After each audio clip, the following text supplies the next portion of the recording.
사도행전 강의 말씀 듣도록 하겠습니다. 다비다 일어나라, 이 제목으로 같이 은혜를 나누길 원합니다. 오늘 말씀의 무대가 되고 있는 곳이 욥바라는 곳입니다. 욥바는 굉장히 아름다운, 이름만 어감도 괜찮죠. 욥바, 아름다운 항구 도시인데 이게 이스라엘 서쪽에 있습니다. 서쪽에 있는데 그 이름 그대로 욥바 자체가 아름답다라는 그런 뜻을 가지고 있어요. 굉장히 지중해 쪽을 면하여 있는 그 푸른 바다가 펼쳐지는 곳인데, 오늘날 그 이스라엘의 수도 텔아비브가 바로 가까이 있죠. 텔아비브에 속했다고 보면 됩니다. 오랜 항구 도시, 수천 년 전 오랜 항구 도시이기도 하죠. 또 우리가 성경에서 우리가 기억하는 이 도시는 요나가 불순종해서 하나님 말씀을 불순종하고 이렇게 다시스로, 그러니까 이스라엘부터 가장 멀리 달아나려고 했던 곳, 그래서 다시스인데 그게 거기서 욥바에서 배를 탔다고 얘기하고 있습니다. 그 어떤 불순종의 땅, 예전엔 이방인의 땅, 블레셋 지역이었던 이방인의 땅이었는데, 이곳에서 지금 아름다운 사건이, 아름다운 일이 벌어지고 있죠. 욥바에서 베드로가 두 가지 기적이라고 두 가지 일을 행합니다. 하나는 죽은 자를 살리는, 다비다를 살리는 거 기적이고, 다른 하나는 이방인 선교라는 거, 위대한 문을 열어 제끼는 그런 위대한 사역이 바로 이 욥바를 무대로 지금 펼쳐지고 있습니다. 오늘 말씀에는 우리가 두 가지 치유 기적을 보고 있는 거죠. 질병으로부터 또 죽음으로부터 소생하는 그 기적들을 우리가 보고 있습니다. 욥바라고 있지만 대부분 다 욥바 근처에 있는 게 하나, 루다라는 곳입니다. 루다, 오늘 읽은 말씀이죠. 루다와 욥바에서 지금 기적이 행해지고 있는데, 욥바와 루다 이쪽으로 이어지는 지역이 바로 샤론입니다. 샤론. 여러분 우리가 예수님을 얘기할 때, 노래할 때 찬송가에 나와 있죠. 샤론의 꽃 예수. 여기 사론으로 되어 있는데 샤론이죠. 샤론. 그 샤론의 수선화, 백합화, 그 들판, 그 풍요로움, 굉장히 유명한 곳입니다. 이 아름다운 이곳이었는데, 이 아름다운 이곳에서 조금 비극적인 사건, 좀 아픈 사건이 있었죠. 그건 뭐냐면은 애니아라는 그런 사람이 있었습니다. 중풍병에 걸렸습니다. 중풍병에 걸린 지 8년이다. 8년 동안 이렇게 침상에만 이렇게 누워있는, 침상에만, 그러니까 거의 어떻게 반신불수, 거의 불수 상태, 그냥 의식만 남아있는 그런 모습이라고 볼 수가 있습니다. 침상에 누워가지고, 그게 참 어떻게 보면은 몸이 불편할 뿐만 아니라 굉장히 또 부끄럽기도 하고 그렇죠. 왜냐면은 이건 대소변부터 시작해서 먹을 것까지도 자기 혼자서 어떻게 할 수 없는, 도움을 받아야 먹을 수가 있는 그런 아주 심각한 병이죠. 중풍병은 오늘날도 참 여러분이 가장 두려워하는 게, 나이 들면 두려워하는 게 두 가지 같아요. 중풍 아니면 치매. 이 두 가지만 안 걸리면은 그래도 암은 양호한가요? 그러면 어떨까요? 하여튼 이게 참 힘들고 위험한, 지금 현대사회에서 굉장히 위험한 그런 병입니다. 본인도 힘들었겠지만 그 가족들, 아마 지금 애니아는 믿는 자의 가정이었던지 아니면 하여튼 믿는 성도들이 도왔던 그런 어떤 한 사람이었을지도 모르겠습니다. 네, 여러분 3년 병수발에 효자 없다고, 이건 8년 정도면 사람들이 정말 힘들어지고 여러 가지 그런 상황에 직면해 있는 여러 가지 하여튼 어려운 그런 상황입니다. 이 하나의 그 침상에만 이렇게 매어 있는, 자기도 불편할 뿐만 아니라 모든 사람도 불편하게 만드는, 참 어떻게 보면 절망적인 그런 인생이었죠. 그런 곳에 베드로가 찾아왔던 거죠. 그래서 그 애니아를 향하여 이렇게 얘기합니다. 애니아야, 예수 그리스도께서 너를 낫게 하시니 일어나 내 자리를 정돈하라. 이렇게 명령이죠. 명령하죠. 어떻게 됩니까? 8년 동안 침상에서 꼼짝 못하던 그 애니아가 그 자리에서 벌떡 일어났던 것이죠. 놀라운 일이 일어났던 겁니다. 중풍병이라는 아주 불가항력적인, 침상에 이렇게 매여있던 그 존재가 일어나게 된 거죠. 중풍병자가 일어난 기적은 여기뿐만 일어난 게 아닙니다. 우리 예수님께서 공생의 기간 동안에 또 그런 기적을 행하셨죠. 말씀을 가르치는데 친구들이 중풍병자를 침상에 메고 왔습니다. 사람이 너무나 많으니까 못 들어가요. 못 들어가니까 이렇게 지붕을 통해 가지고 지붕의 기와들을 다 해치고 그 위에서 이렇게 달아내렸던 그 모습을 보고 주님께서 그 중풍병자, 내 침상을 들고 일어나라. 주님께서 또 말씀하셨죠. 그러다 이렇게 그가 일어났던 그 모습입니다. 그러면 여기서 놀라운 우리들의 기적들을 바라보면서 예수 그리스도 안에서 일어난 일이 무엇인가죠? 그리스도의 복음이 들어갈 때 어떤 일이 일어났냐 이겁니다. 중풍병자가 정말 병자 같은 사람들이 나았을 뿐만 아니라 사실은 우리들도 영혼의 중풍병을 앓고 있는 사람들이죠. 그러니까 무기력한 사람, 꼼짝 못하고 그 환경에 매여 있는 사람, 그렇죠? 그게 바로 중풍병이나 마찬가지죠. 그런 존재들이 예수 그리스도의 복음이 들어갔을 때 어떤 일이 벌어졌습니까? 자주적인 인간으로, 자유하는 인간으로, 굉장히 활동적인 인간으로, 능동적인 인간으로 다시 태어나고 변화되어가는 모습. 이게 단순히 어떤 이런 육적인 기적뿐만 아니라 우리들에게 나타나는 영적인 기적의 현장이라고 그렇습니다. 근데 보니까 이 애니아라는 사람은 이름을 가지고 있습니다. 여러분 대부분 이게 치유 기적들을 보게 되면 이름이 없어요. 그냥 어떤 중풍병자, 안진뱅이 뭐 이런 식으로만 표현이 되어 있습니다. 소경. 근데 이 사람은 이름을 가지고 있어요. 자기 애니아라는 그 이름을 가지고 있습니다. 그럼 뭡니까? 이 사람이 육적인 구원을 받았을 뿐만 아니라 영적인 구원도 받았다는 걸 알 수가 있습니다. 그럼 뭐냐면 교회의 성도가 된 거죠. 교회 성도가 돼가지고 자기가 간증하니까 사람들이 알았겠죠. 야, 나는 말이죠. 내가 중풍병에 걸려 정말 꼼짝달싹 못하는 그런 인생이었는데 우리 주님께서 주님이 보낸 사도인 베드로가 예수 그리스도 이름으로 명예했을 때 내가 낫게 되었다. 간증하게 되었던 거 아니겠습니까? 오늘 기적 두 가지는 전부 이름을 가지고 있습니다. 또 한 사람은 다비다죠. 다비다는 도르가란 헬라식 이름을 가지고 또 있습니다. 도르가가 사슴이라는 뜻을 가지고 있습니다. 사슴. 그만큼 뭔가 아름답고 뭔가 그 인생이 밝고 뭔가 활기차고 그런 존재가 다비다였습니다. 그는 살아있을 때 선행과 구제를 매우 많이 했다. 심히 많이 했다. 이렇게 표현하니까 엄청난 선행과 구제를 가장 어떻게 보면 즐거워했던 아주 많이 했던 그런 사람입니다. 그러니까 베드로가 오니까 무슨 일이 벌어집니까? 과부들이 나왔습니다. 과부들이 나와가지고 앞다투어서 이렇게 하죠. 그 다비다가 지었던 속옷과 겉옷들, 이게 다비다가 지었던 거, 이게 다비다가 제가 추울 때 제가 입을 옷을 이렇게 마련해 주었으면 이게 막 이렇게 예수님께 그의 선행에 대해서 이렇게 칭찬하고, 그러니까 꼭 살려주십시오. 베드로한테 지금 이렇게 하는 모습이라고 볼 수 있습니다. 그러니까 주님께서는 이런 선행과 구제가 많았던 그 삶에 대해서 결코 외면하지 않으세요. 사도행전을 보게 되면 이 도르가를 살했을 뿐만 나중에 이 고넬료도 이방인인데 그도 뭐라고 하면 의인이요 선행과 구제가 많았던 사람으로 이렇게 묘사되고 있습니다. 그거에 하나님께서는 외면하지 않으시고 반드시 복을 주시는 하나님. 여러분이 선행과 구제를 많이 했는데 내 때에 복을 못 받았어요? 그러면 그냥 감사하십시오. 내가 못 받았으니까 내 자식들이 받을 거다.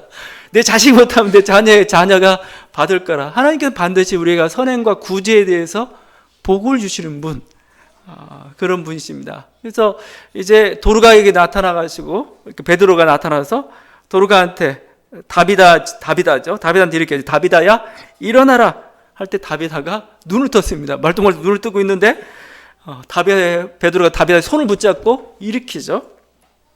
죽었던 자가 다시 살아났습니다. 여러분 이런 것들 보면 참 웃기죠. 우린 죽음이라는 걸 항상 필연으로 생각하고 있습니다. 죽음은 필연이야. 인간의 본질을 할 때 인간은 뭐예요? 태어나도 죽는 존재. 이게 가장 인간의 본질인데 성경은 죽음이 필연이 아니고 항상 죽음이 우연이다라고 얘기하는 거죠. 지금 여기뿐만 아니에요. 나중에 바울도 그 다락방에서 떨어져 죽은 유두고라는 청년을 다시 살립니다.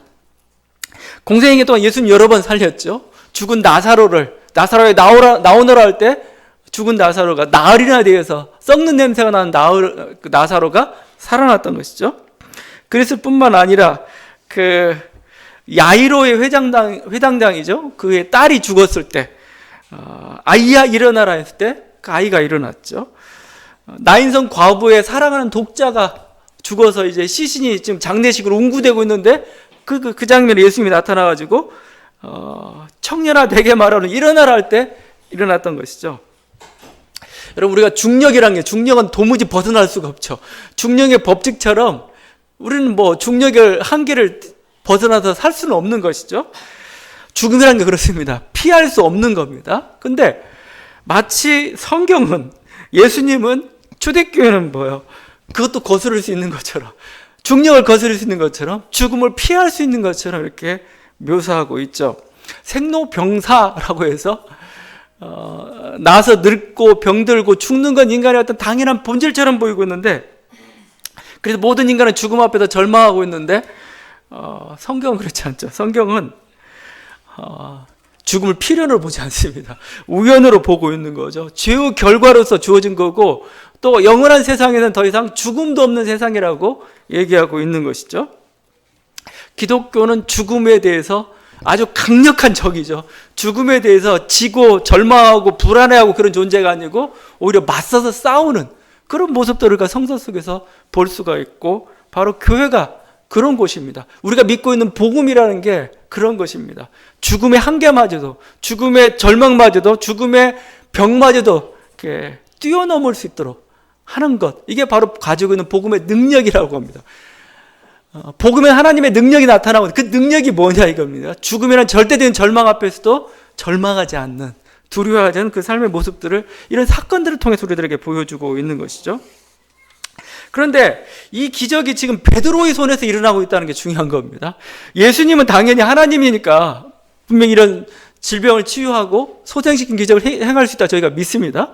그런데 그의 제자된 베드로도 행했다 이겁니다. 그럼 무엇을 뜻하는 겁니까?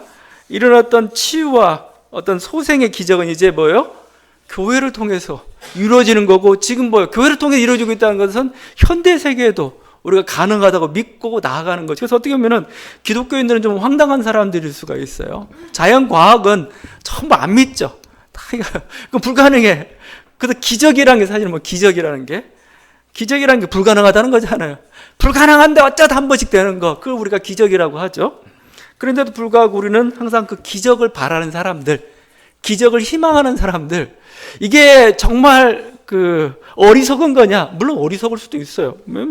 만에 한 번, 100만 번에 한 번 일어날 그것을 기대한다는 정말 어리석은 것일 수도 있습니다. 그런데 거기에 신앙의 힘이라는 게 있습니다. 끝까지 포기하지 않는다는 거죠. 끝까지 희망을 가지고 있다는 거죠. 끝까지 죽음 앞에서 절망하지 않는다는 겁니다. 여러분, 우리가 이를 통해서 옛날처럼 이렇게 다시 한번 베드로처럼 놀라운 기적을 행하고 그런 일이 많이 없어요. 제 평생에 한 번 있을까 말까. 저한테 와서 저보고 기도해달라고 해서 제가 그런 일이 있을 건가. 거의 보장 못하고 없을 것 같아요. 잘. 왜? 거의 하나님이라는 게 하나님은 자연 법칙이라는 걸 주셨잖아요. 자연 법칙이라는 걸. 그러니까 그게 하나의 인간은 또 공동체고, 질병이라는 게 그냥 또 하나의 여러 가지 자연세계 법칙 속에 일어난 그 속에서 그걸 뛰어넘는다는 건 쉽지가 않습니다. 그러나 우리 주님께서 이 기적을 통해 우리들에게 보여주는 게 제가 항상 있다고 말씀드리죠. 인간은 뭐예요? 자연 법칙 외에 뛰어넘는 하나님의 법칙이 있다는, 하나님의 능력이 있다는 걸 우리로 하여금 눈을 열어 보게 만드는 것이고, 또 뭐죠? 희망을 보게 만드는 것이고, 또 하나가 또 뭡니까? 결정적인 게 하나님 뭘 원하시는가요? 하나님에게. 우리 인생 속 하나님께서 뭘 원하시는가요? 기적을 원하시는 겁니다. 우리들이 침상에 매여 있고, 우리들이 죽음의 불안에 이렇게 두려워하고 그런 존재가 되길 원하지 않으세요. 오히려 죽음 앞에서 당당하길 원하고, 질병 앞에서 두려워하지 말고 오히려 하나님께 기도하면서 희망을 바라보는 그런 인생들이 되기를 원하시는 것이고, 또 뭐예요? 주님의 근본 뜻은 뭐예요? 우리들이 잘 되길 바란다는 겁니다. 우리들이 건강을 바란다는 거, 우리 죽음 없이 평생도록. 여러분들 사랑하는 사람 있으면 무슨 마음이 들어요? 얘는 좀 안 죽었어요. 얘는 좀 평생도록 그런 마음이 없나요? 자기 자신만 이렇게 평생도록 영원히 살고 싶은가요? 그런 마음이 들지 않아요? 우리 하나님이 인간을 향한 기대가 그렇다는 거예요.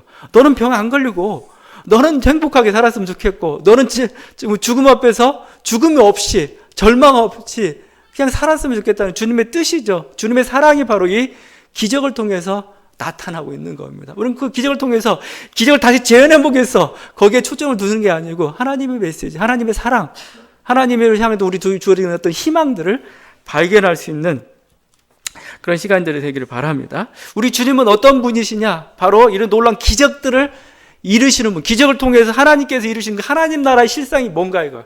내가 원하는 나라, 나를 믿음으로 너 인생에 무엇이 주어질 건가? 교회를 통해서 하나님께서 이루시고자 하는 그 나라의 모습이 뭔가를 보여주고 있어요. 질병이 없는 나라입니다. 건강한 나라입니다. 모두가 행복한 그런 세계를 우리 주님께서 이루기를 원하시고, 그게 하나님의 뜻이에요, 이게. 그래서 이게 오늘 보면 이렇게 나와 있죠. 베드로가 그 애니야를 일으킬 때 뭐라고 말씀합니까? 34절이죠. 예수 그리스도께서 너를 낫게 하신다 하죠. 예수 그리스도께서. 베드로가 이렇게 하지만 예수 그리스도께서 너를 낫게, 모든 능력의 근원은 예수 그리스도고, 예수 그리스도의 소망이 뭐냐면 네가 일어나는 거다, 네가 건강한 거다, 이거예요. 그 도르가를 살릴 때도 무릎을 꿇고 기도했죠. 누구한테 기도했겠습니까? 예수님께 기도했을 거 아닙니까? 또 예수의 이름으로 명령했을 것 같아요. 그건 우리가 앞에 성전 미문에서 안진뱅이를 향해서 주님이 명령하셨던 거 기억나시죠? 그 베드로 이렇게 명령했습니다.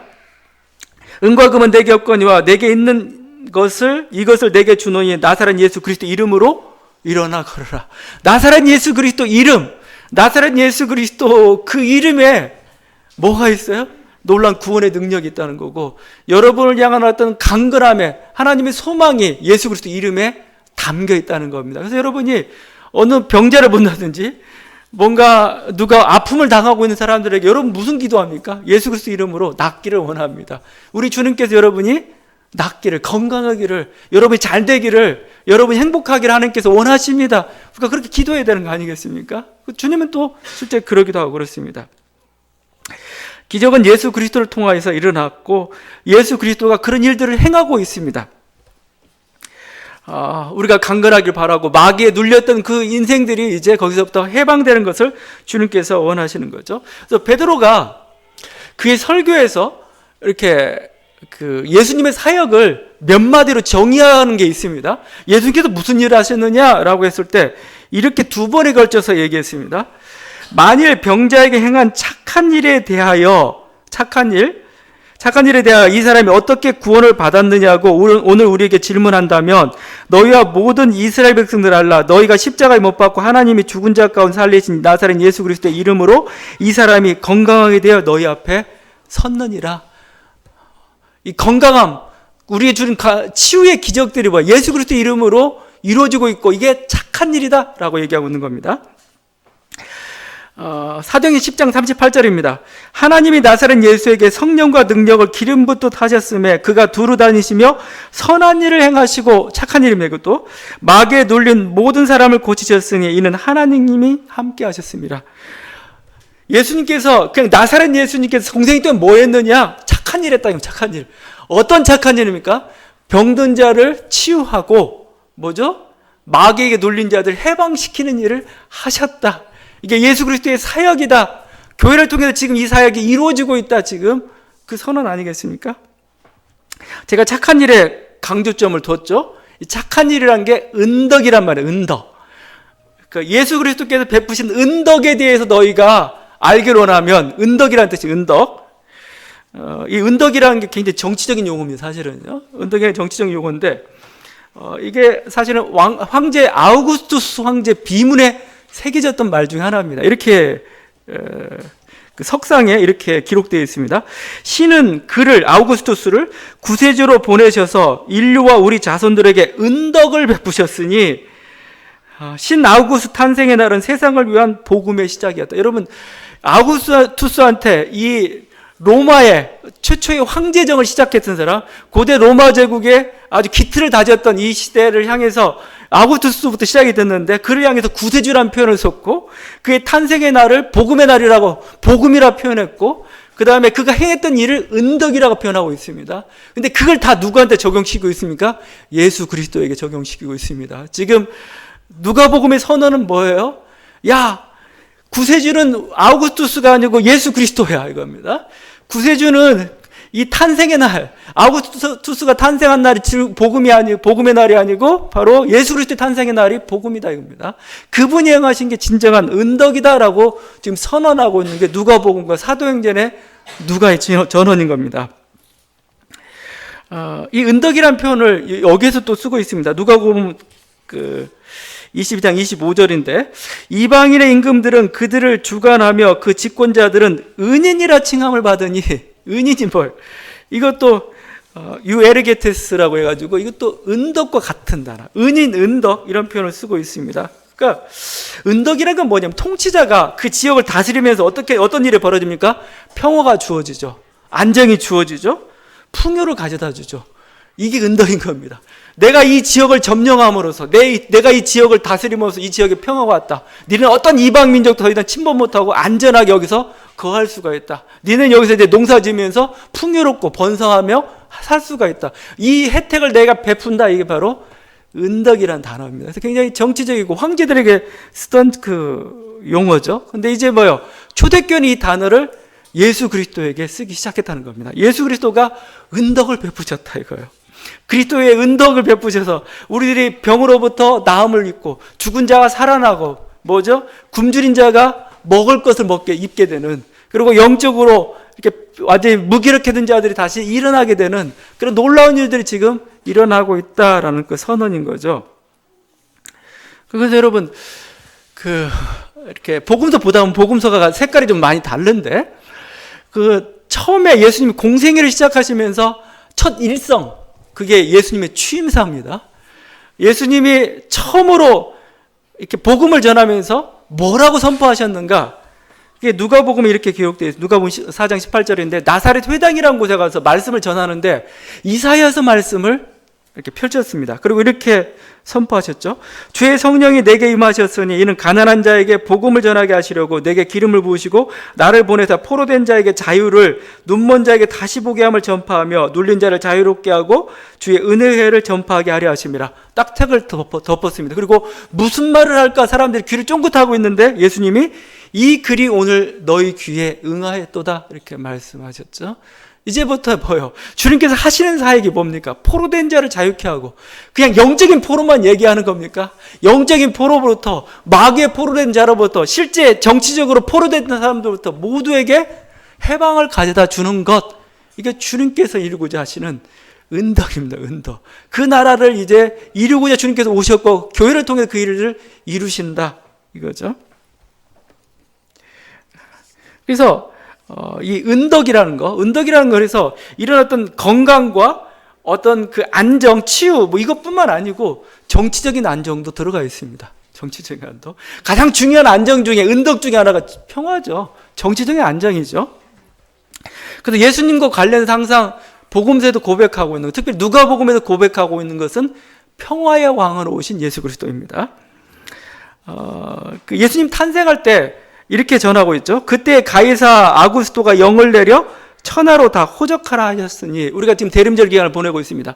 천하의 아구스토가 지금 누가가 이렇게 예수님 태어나던 때를 전하는데, 그 예수님 태어나는 그때에 헤롯을 언급한 게 아니고 아구스토를 언급했어요. 아우구스투스 황제와 관련시키고 있습니다. 왜 관련시켰을까? 아우구스투스 황제는 팍스 로마를 이뤘던 사람입니다. 팍스 로마나 로마의 평화라는 거죠. 근데 로마의 평화라고 하는데 사실 로마만 평화로워요. 다른 약소 민족들은 자기 자주권과 자기 권리를 다 박탈당하고 힘에 의해서 강제적으로 침묵을 당하는 그런 평화였던 거죠. 그리고 안정됐다, 우리는 평화를 이뤘다 이렇게 얘기했던 겁니다. 그런데 누가복음은, 복음서는 그게 거짓 평화라는 겁니다. 그게 위장 평화라는 겁니다. 예수님이 태어나던 때 천군 천사가 이렇게 찬양을 했습니다. 지극히 높은 곳에서는 하나님께 영광이요 땅에서는 하나님 기뻐하시는 사람들 중에 평화로다. 평화입니다.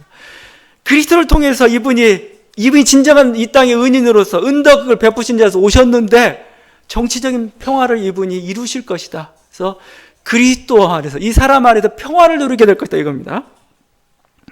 예수님이 나귀를 타고 예루살렘 입성하실 때도 마찬가지입니다. 무리들이 어떤 찬양을 했는가? 누가복음 19장 38절입니다. 찬송하리다 주의 이름으로 오시는 왕이여 하늘에는 평화여 가장 높은 곳에는 영광이로다. 하늘만이 아니죠. 평화의 임금으로서 오시는 거라. 작은 나귀를 타고 오시는 예수 그리스도를 바라보면서 평화의 왕으로 오시고 우리들에게 평화를 가져다 줄 분, 이렇게 고백하고 있는 겁니다.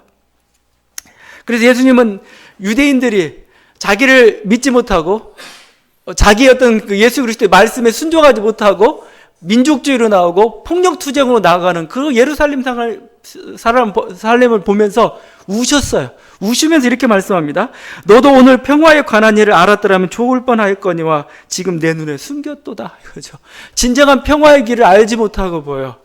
너네에게 감춰졌구나. 결국은 너네가 어려움을 당하였고 주님 우셨다 그렇게 표현하고 있습니다.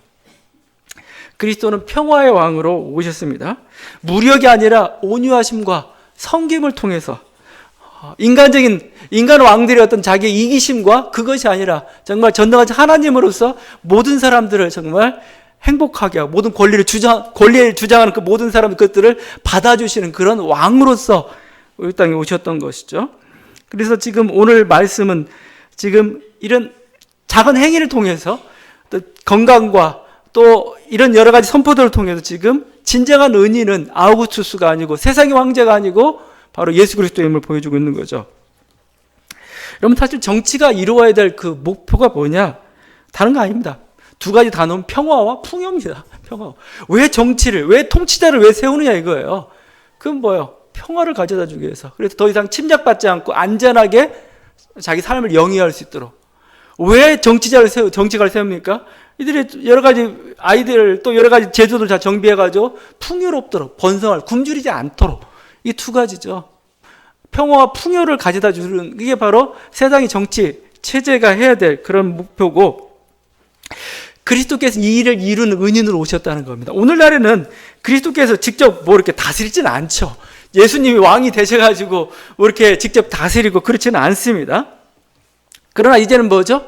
세상의 임금을 세움으로써 세상의 통치자들을 세움으로써 그들을 통해서 간접적으로 이루길 원하십니다. 그 뭡니까? 바로 이런 평화의 나라, 이런 풍요의 나라들을 이루어가는 게 주님의 뜻임을 보여주고 있는 것이죠. 바로 그게 사도행전과 복음서를 통해서 드러나고 있고 결국 세상의 왕들은 뭐예요? 세상의 통치자들은 이 주님의 뜻을 쫓아가지고 진정한 은인 되신 예수 그리스도, 은덕자 되신 예수 그리스도의 뜻을 쫓아서 세상에 평화를 가져다 주는 것, 세상의 풍요를 가져다 주는 그들이 정치가 해야 될 중요한 일이죠. 그런 점에서 어떻게 보면은 현대사회의 어떤 민주주의 제도라는 것은 예수님이 이루고자 하신 그 평화의 이상을 가장 잘 구현하고 있는 제도예요. 물론 민주주의 제도도 한계는 있죠. 왜냐하면 다수의 이기심이 작용할 때도 있어요. 다수의 군중들의 무지가 작용할 때도 있습니다. 그런데 그럼에도 불구하고 지금 인간이 가지고 만든 제도 중에는 가장 평화를 이루기 가장 좋은 게 민주주의예요. 왜 싸움이 일어나는 겁니까? 서로 불평등이 있고 갈등이 있고 그래서 그걸 부정이라고 그것 때문에 자꾸 일어나는 거 아니겠습니까? 민주주의는 뭡니까? 모두에게 한 표의 권리를 행사하게 함으로써 자신들의 주장들을 얘기하게 하고 또 총과 칼로 싸우는 게 아니고 뭐죠? 표로서 싸우게 하고 그러면서 그 과정들을 평화롭게 이루어가는 거 아니겠습니까? 평화로운 민족 또 이렇게 민주주의 강한 민족으로서 사실은 정말 그 민족이 사실은 온전한 발전을 이룰 수가 있는 것이기도 하죠. 민주주의 발전 사실은 그 나라의 어떤 민족의 성장과 발전과도 또 관계가 있다 생각합니다. 뭐 어제도 굉장히 촛불 집회가 굉장히 대단했었죠. 계속해서 이렇게 더 커져가는 그 모습입니다. 그 박근혜 씨의 국정농단 불법과 독재 이미 드러날 때 다 드러났죠. 그냥 대통령이라는 말을 붙이고 싶지가 않아요. 그냥 박근혜 씨라고 그냥 하겠어요. 왜냐면 본인이 그걸 놔버렸어요. 그리고 그 모든 게 민망할 정도입니다. 민망할 정도. 그냥 독재자, 저 나쁜 놈하고 싸우겠는데 이건 어떻게 뭐라고 하기가 이게 좀 민망한 싸움이에요. 이상하게. 자기 권력을 그냥 다 그냥 국정농단이라고 할 수밖에 없을 정도로 다 놓아버린 이런 식의 아주 무기력한 모습을 보였죠. 그러면서도 자신의 그 권력만은 자신이 그 가지고 있는 영광만 놓지 않으려고 지금 발버둥을 치고 있죠. 뭐 탄핵 절차까지 지금 들어가고 있는데 지금 막 버티고 막 벌써 3차 사과 뭐 앞으로도 몇 번 사과가 더 나올지 모르겠는데 그 모습 보니까 꼭 애굽의 바로를 연상시켜요. 바로 내가 보면서 바로가 그랬겠구나 그런 생각이 들더라고요. 왜냐면 모세를 통해서 내 백성을 해방시키라라고 얘기했는데 한 번 딱 맞으면 알겠습니다 하고 가면 현명하죠. 근데 안 해요. 10번이나 맞고 나서야 결국 이렇게 해방시키거든요. 결국 주님의 뜻에 인간이라는 게 그래요. 그러니까 이렇게 참 자기가 하는 권력이랄지 그걸 놓기가 그렇게 어려운가 봐요. 계속 버티면 박근혜 씨만 더 곤란해질 겁니다. 더 힘들어질 겁니다. 이 과정 속에서 근데 또 좋은 것도 있어요. 이 과정 속에서 다시 한번 뭐죠? 우리들이 싸워야 되는 그 싸움의 정체가 뭔가가 조금씩 드러나기 시작해요. 박근혜 씨 한 명만이 아니고 그 주변에 그 박근혜 씨의 그 모든 것을 알면서도 자신의 어떤 그 특권과 권력을 위해서 이용했던 세력들, 내세웠던 세력들, 새누리당부터 시작해가지고 수구 권력들 있죠. 그들의 모습들이 다 보이기 시작해요, 이제. 저는 이 기회에 어떻게 보면 우리 민족의 어떤 발전을 장애하는 그런 어떤 것들 다 청산시키는 하나의 좀 계기가 되었으면 좋겠어요. 그럴 뿐만 아니라 우리들이 지금 이렇게 한 사람을 그 대통령을 세우고 패하고 이게 관심 있는 게 아니고 한 사람의 대통령을 통해서 그 한 사회의 가치관이 지금 결정이 되고 있거든요. 우리들이 바라봐야 될 세계가 뭐냐 이거죠. 우리들이 지향해야 될 세계가 어떤 세상이냐는 거죠. 정의, 평화, 사랑, 생명, 통일, 풍요, 여러 가지 우리들이 지향해야 될 가치들 있잖아요. 그것들 다시 한번 생각하고 그런 가치들을 구현해가는 그런 조금 하나의 계기가 되었으면 좋겠습니다. 그래야 그게 진정한 혁명이죠. 사람만 바꿔서 뭐 하겠어요, 이게. 한 체제가 바뀌고 하는 가치관을 좀 바꿔가고 정말 주님께서 원하시는 정말 풍요로운 세상, 주님께서 우리들에게 베푸고 싶어하는 그런 은덕이라고 하죠. 그런 세상을 만들어가는 것, 그게 필요하다고 생각합니다. 저는 그래서 이런 어떤 정치적인 모습뿐만 아니고 오늘 말씀에서도 나와 있지만 인간들의 어떤 그 육적인 어떤 질병으로부터 해방되어가는 과정, 그것도 참 주님께서 기뻐하시는 그런 과정이라고 생각합니다. 그래서 의학이나 과학기술의 발전이라는 것, 주님이 기뻐하신다고 생각해요. 과학기술의 진보라는 것, 인간이 어떤 그 질병과 무지, 정신적 억압에서 해방되는 과정 아니겠습니까? 이게 저는 하나님의 뜻이었고 하나님이 기뻐하시는 바라고 저는 생각을 합니다. 예전에는 뭐죠? 예전에는 또 병이 걸리면 제사장이나 주술사들이 그걸 치료하려고 했습니다. 지금 뭐예요? 현대 과학의 힘을 입어서 이제 의사들이 치료하고 있죠. 의사들이 뭐예요? 주님께서 행하시는 그런 여러분의 어떤 건강을 주시고자 하는 그런 하나님의 은덕의 사역에 지금 참여하고 있는 겁니다. 예전엔 정신병 걸리게 되면 전부 마귀에게 포로됐다고 우리가 생각했죠. 그래서 그래서 정신병 모두가 마귀 들린 것, 이런 귀신 들린 것, 이런 식으로 생각을 했습니다. 근데 이제는 상담학이라는 것, 그 다음에 정신과 치료라는 이것들이 발전하게 되었죠. 그래서 어느 정도 정신병에서 제어가 가능하고 완치도 가능한 그런 단계로 이뤘던 거였어요. 이 모든 것이 주님께서 이루고자 하시는 세상의 모습이라고 생각해요. 저는 그래서 우리 이 세상 역사를 바라보면서 항상 좀 긍정적인 생각을 가져요. 이 세상의 역사는 몰라요. 마지막은 어떻게 될지 모르겠는데 점점 더 하나님의 나라를 향하여 가고 있다 이거죠. 이 세상이 이 세상이 혼돈스럽고 혼란스럽고 뭔가 무질서하고 돌아가는 것 같지만 아닙니다. 결국 하나님 나라를 향해서 온전한 그 하나님 나라는 그 이상의 향을 향해서 나아가고 있는 게 우리 역사고 우리의 어떤 민족의 모습이라고 생각합니다. 주님은 영적인 구원, 육적인 구원 그거 나누지 않으세요. 인간은 어떻게 영과 육으로 나눌 수 있겠습니까? 내가 막 두통이 났는데 두통이 나면 기도가 돼요? 기도가 안 돼요. 내가 머리가 개운해야 기도도 할 수 있는 거 아니겠습니까? 육적인 구원, 영적인 구원을 나눈다는 게 쉽지가 않아요. 내가 물질적으로 풍요해졌으면 답니까? 아니죠. 그때 내가 느끼는 어떤 허전함이나 무의미함 또 뭘로 채웁니까?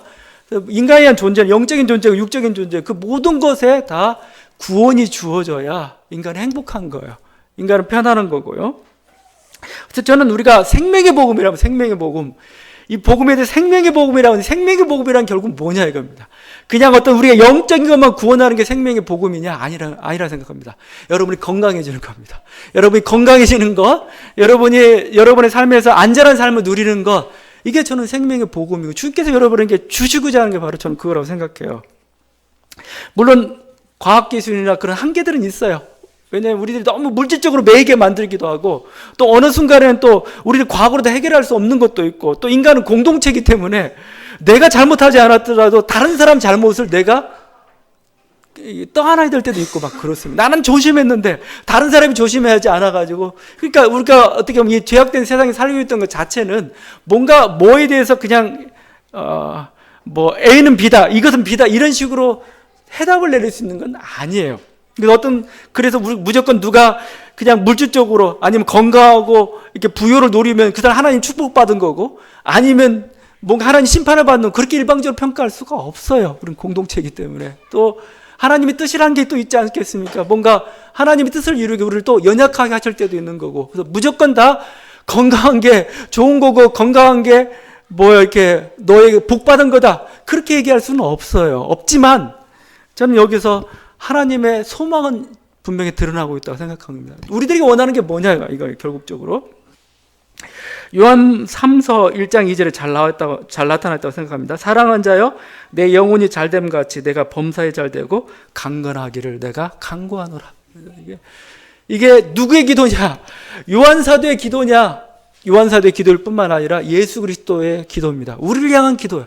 네가 범사에 잘되기를 바란다 이거죠. 네 영혼이 잘되기를 바란 거고, 네가 강건하기를 바란다. 이게 나의 뜻이다 이겁니다. 나의 소망이다 이거죠. 교회가 바로 그것을 이루기를 원하고, 바로 그런 일이 일때 우리는 축하하고 격려해야 되는 거고, 또 그렇지 않은 상황 가운데서 서로를 위해서 기도하면서 그렇게 되기를, 건강하기를, 저들이 잘 되기를, 행복하기를 기도해야 될 거라고 생각합니다. 오늘 다시 한번 우리 주님께서는 중병에 걸린 애니아를 일으키시고, 또 죽은 다비다를 살리심으로써 우리를 향한 하나님 뜻이 어디 있는가를 보여주고 있습니다. 교회가 이루어야 될까? 교회가 목표를 향해 달려가야 될 것이 무엇인가를 우리들에게 보여주고 있습니다. 다시 한번 치유, 건강, 또 평화로운 세상, 그걸 위해서 우리가 노력하고 또 이를 위해서 간구하는 저희 여러분들한테 기도드립니다. 같이 기도하시겠습니다.